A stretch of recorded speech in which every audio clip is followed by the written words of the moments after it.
حضور اکرم صلی اللہ علیہ وسلم فرماتے ہیں، صحیح حدیث ہے یہ، 3 لوگ سفر پر تھے، 3 دوست تھے، یہ تینوں سفر پر تھے اور یہ پہاڑوں کے راستے سے جا رہے تھے۔ ایک پہاڑ کے غار میں ان لوگوں نے پناہ لینے کے لیے تھوڑی دیر آرام کیا اور بارشیں شروع ہو گئیں، طوفانی بارش، اور ایسی بارشیں آئی کہ پہاڑ کے پتھر کھسکنے لگے اور ایک بہت بڑی چٹان کھسک کر کے یہ غار کے منہ پر آ کر گر گئی۔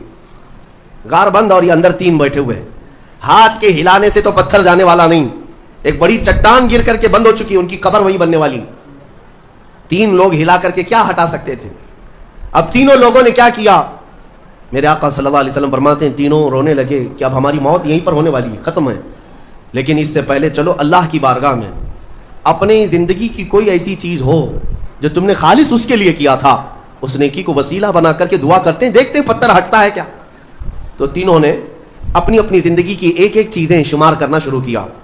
توجہ چاہتا ہوں، پہلے ایک بندہ سجدے میں گرتا ہے اور عرض کرتا ہے، مولا تو جانتا ہے میری ایک بوڑھی ماں تھی، ماں کی خدمت بہت کیا کرتا تھا، ماں کی بہت تعظیم کرتا تھا۔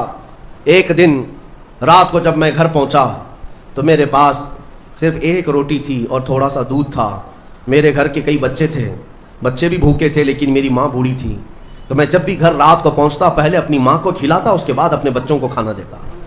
اس دن ایسا ہوا کہ میرے پاس صرف ایک روٹی اور تھوڑا سا دودھ تھا، ماں بھی بھوکی تھی اور بچے بھی۔ بچے آ کر لپٹ گئے، کہنے لگے کہ ہمارے لیے کھانا، بھوک کی شدت ہے۔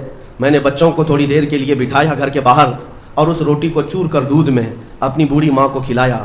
میری بوڑھی ماں جو بھوکی تھی وہ پوری روٹی کھا گئی اور پورا شکم سیر ہو کر وہ دعا کرتے ہوئے سو گئی۔ اس رات کو میں بھی بھوکا رہا، میرے بچے بھی بھوکے رہے، ہمارے گھر میں اس کے علاوہ کوئی کھانا نہیں تھا۔ اے رب ذوالجلال، میں نے اپنی ماں کے ساتھ یہ جو حسن سلوک کیا خالص تجھے راضی کرنے کے لیے، خالص تجھے راضی کرنے کے لیے۔ مولا اگر یہ میری نیکی تجھے پسند ہے تو یہ چٹان کو ہٹا دے۔ وہ دعا کر رہا تھا، چٹان تھوڑی کھسک گئی، اپنے آپ کھسک گئی، لیکن اتنی نہیں کہ وہ نکل سکیں۔ دوسرا جو ساتھی تھا وہ سجدے میں گرا اور وہ دعا کرنے لگا۔ یہ پوری حدیث پاک موجود ہے جس کو میرے آقا نے بیان کیا۔ میرے عزیزو، زندگی میں کوئی ایسی چیز ہو جو اللہ کے لیے کیا ہو، پھر دیکھنا زندگی کی مصیبتیں آئیں، اسی نیکی کو تم اللہ کی بارگاہ میں رکھ سکتے ہو۔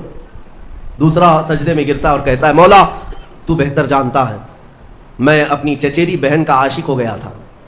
اس کی چچیری بہن تھی، چاچا کی بیٹی، عاشق ہو گیا اور ہم دونوں میں معاشقہ چلنے لگا، ایک دوسرے سے محبت کرنے لگے۔